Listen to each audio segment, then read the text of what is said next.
Hello achievers, A4 के study time में आपका स्वागत है। और आज हम पढ़ने वाले हैं एक कक्षा 12 के इम्पोर्टेंट टॉपिक के बारे में। और आज का हमारा टॉपिक होगा एक डेरिवेशन। और वो डेरिवेशन है किसी बिंदु आवेश के कारण किसी बिंदु पर वैद्युत क्षेत्र की तीव्रता, जो कि पहले चैप्टर का पहला डेरिवेशन है। ठीक है, और इसके बारे में हम बेहतरीन कॉन्सेप्ट के साथ डिस्कस करने वाले हैं। तो शुरू करते हैं हम आज के इस क्लास को। देखिए, हम इस हेडलाइन को पढ़ते हैं। इस हेडलाइन में मुझे दिया गया है कि किसी बिंदु आवेश के कारण किसी बिंदु पर वैद्युत क्षेत्र की तीव्रता निकालो। तो मुझे ये पता चला कि किसके कारण निकालना है, तो किसी बिंदु आवेश के कारण निकालना है। तो सबसे पहले हम यहाँ पर बना लेते हैं एक चित्र। तो ये मैंने माना कि ये बिंदु हो गया और यहाँ पर क्यू आवेश रखा है, तो ये बिंदु आवेश बन गया। ठीक है, और ये आवेश बहुत छोटा होता है। बिंदु आवेश का मतलब एक छोटा आवेश। तो ये मेरे पास एक छोटा सा आवेश हुआ और इसके कारण मुझे किसी बिंदु पर निकालना है। मान लेते हैं वो बिंदु यहाँ पे है, वो बिंदु यहाँ पे है, और इस बिंदु का नाम हम दे देते हैं एक पी। ठीक है, और इस बिंदु की इस आवेश से दूरी मान लेते हैं आर। कितनी है? यहाँ से यहाँ तक की टोटल दूरी कितनी मानी मैंने? R, small R. अब आपको ये बात याद रखनी है कि क्या मैं वैद्युत क्षेत्र की तीव्रता के बारे में कुछ भी जानते हैं वैसे? तो आपने पढ़ा था कि किसी धन परीक्षण आवेश को अनंत से वैद्युत क्षेत्र के भीतर लाने में लगने वाले बल और धन परीक्षण आवेश की मान की निष्पत्ति को हम वैद्युत क्षेत्र की तीव्रता कहते हैं। तो वैद्युत क्षेत्र की तीव्रता का जो बेसिक फार्मूला निकला था E बराबर F बटे क्यू नॉट। E बराबर F बटे क्यू नॉट। ये क्या है? धन परीक्षण आवेश। क्यू नॉट को क्या कहते हैं? धन परीक्षण आवेश। F क्या है? बल। तो इसकी परिभाषा क्या होती है? किसी धन परीक्षण आवेश को अनंत से वैद्युत क्षेत्र के भीतर लाने में लगने वाले बल और धन परीक्षण आवेश की मान की निष्पत्ति को उस बिंदु पर वैद्युत क्षेत्र की तीव्रता कहते हैं। ये होता है बेसिक सा फार्मूला। अब इस क्यू नॉट के बारे में थोड़ी सी जानकारी आपको होनी चाहिए। ये क्यू नॉट अपने पे कोई मायने नहीं रखता है। ये एक परीक्षण आवेश है, जिसको दूसरे रूप में कह सकते हैं काल्पनिक आवेश है।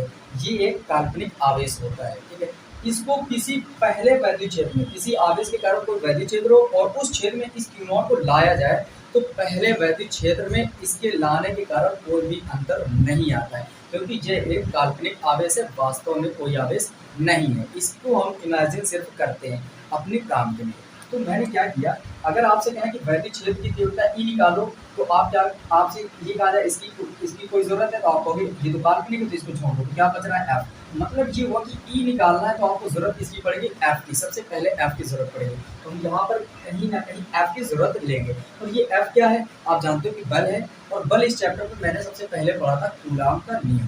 कूलाम का नियम, और कूलाम का नियम कहता है दो स्थिर बिंदु आवेशों के मध्य, दो स्थिर बिंदु आवेशों के मध्य लगने वाला आकर्षण या प्रतिकर्षण बल, इन दोनों आवेशों के गुणनफल के अनुक्रमानुपाती, इनके बीच की जो दूरी होगी उसके वर्ग के भी अनुक्रमानुपाती होता है। और आपने सीखा था F बराबर होता है 1/4 pi epsilon not Q1 Q2 बटे R स्क्वायर। ये आपने पढ़ा था कूलाम से लागू।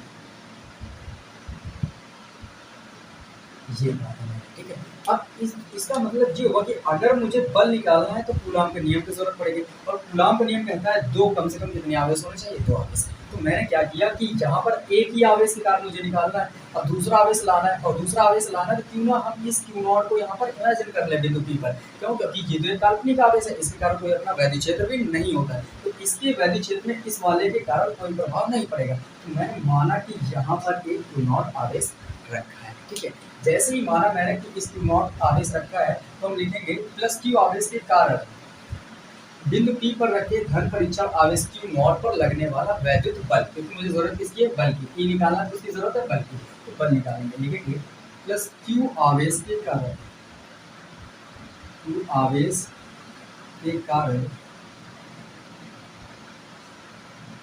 बिंदु P पर रखे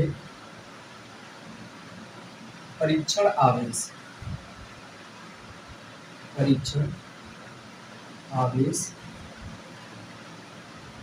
क्यू नॉट पर लगने वाला वैद्युत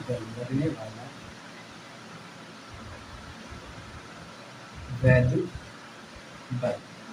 और फिर क्या लिखेंगे? वैद्युत बल कौन से, किसके नियम से लाएंगे? तो कूलाम के नियम से। लिखेंगे कूलाम के नियम से। कूलाम के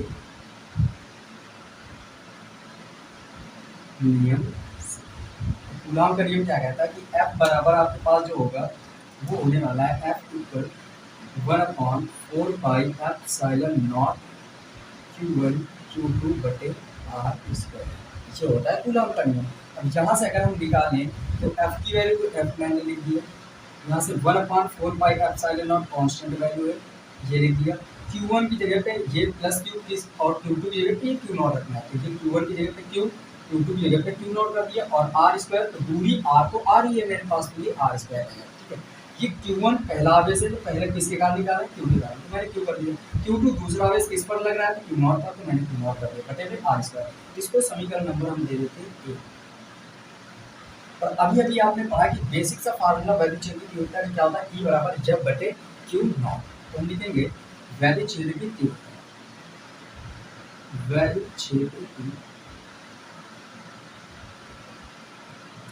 तीव्रता बिंदु P पर, इस बिंदु पर P पर, बिंदु P पर, तो वो कितना होगा, अगर हम यहाँ से देखें तो E बराबर हमारे पास आएगा F बटे Q0, F बटे Q0। तो क्योंकि देखो यहाँ पर आवेश कितना है Q0, तो F, और यहाँ पर आ गया Q0। अब इसको देखो समीकरण नंबर, अगर इसको दूसरा दें तो अगर हम ये करें कि इस f का मान समीकरण 2 में रख दें, क्योंकि मुझे E निकालना है, तो f का मान यहाँ से ले लें समीकरण 1 से, और ये वैल्यू यहाँ रख दें, और Q0 बटे में है, तो जो निकल के आएगा वही हल कर देंगे, वही होगा हमारा डेरिवेशन का आंसर। तो देखो हम क्या लिखेंगे, समीकरण 1 से f का मान समीकरण 2 में रखने पर, तो जैसे ही लिखेंगे हम समीकरण फर्स्ट से f का मान समीकरण सेकंड में रखने पर, जैसे ही रखेंगे तो देखो क्या आएगा, जहाँ से हम देखते हैं कि ये E है, तो E बराबर, ये 1/Q0 बाहर कर लें, तो 1/Q0 मैंने बाहर कर लिया, और गुणे पे F का मान बचा, तो F की वैल्यू कितनी है 1/4 पाई एप्सिलॉन नॉट, और Q0 बटे में आर स्क्वायर, ठीक है।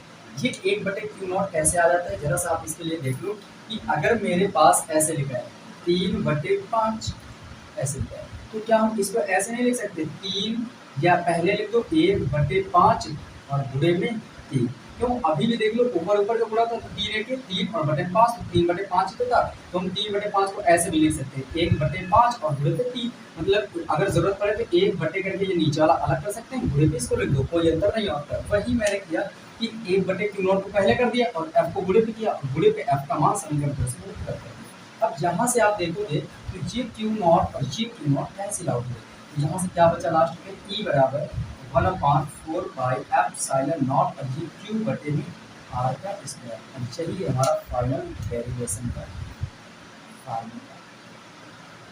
आई होप कि आपको बेहतरीन तरीके से समझ में आया होगा। तो फिर मिलते हैं नेक्स्ट वीडियो पे।